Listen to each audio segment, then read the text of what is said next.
মেহজাবিন আর নিশোর দুজনের যে এটা আর কি ডুয়োটা সেটা আমার অপূর্ব লাগে।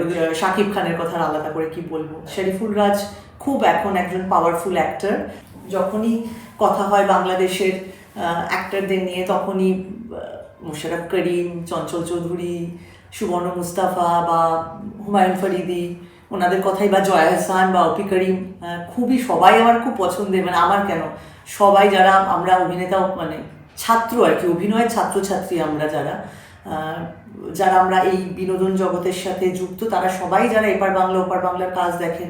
মেয়েদের কথা বলবো যে রিসেন্টলি আমার ফারিনের কাজ খুব ভালো লাগে। তিশা, নুসরাত ইমরোজ তিশা, যে এখন ফারুকের অর্ধাঙ্গিনী, তিনি মানে ওনার কাছে আমার খুবই ভালো লাগে। এছাড়া মেহজাবিন আর নিশোর দুজনের যে এটা আর কি ডুয়োটা সেটা আমার অপূর্ব লাগে। ওদের দুজনকে, নিশোর কাজ তো খুবই ভালো লাগে।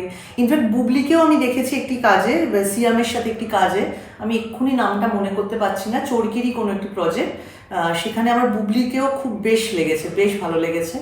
শাকিব খানের কথা আলাদা করে কি বলবো। আমি আরিফিন শুভর সাথে কাজ করেছি একটি, যেটা বলছিলাম, যেটা পুরোপুরি সম্পূর্ণ হয়নি।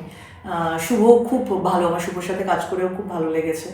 আরও আরেকজনের কথা বলতে হয়, শরীফুল রাজ খুব এখন একজন পাওয়ারফুল অ্যাক্টর। আর পরিমণির যে প্রথম দিকের একটি কাজ, আমার পরিমণির কাজ দেখেছিলাম, এত অনেস্ট, এত মিষ্টি, মানে একটা হয় না পরীর মতো লেগেছিল। সত্যি মনে হয়েছিল যে এত সুন্দর একটি মেয়ে, কি সুন্দর একটা নিষ্পাপ চরিত্রটায় লেগেছিল আর কি, খুব ভালো লেগেছিল। তো এরকম অনেকেরই আছে আর কি।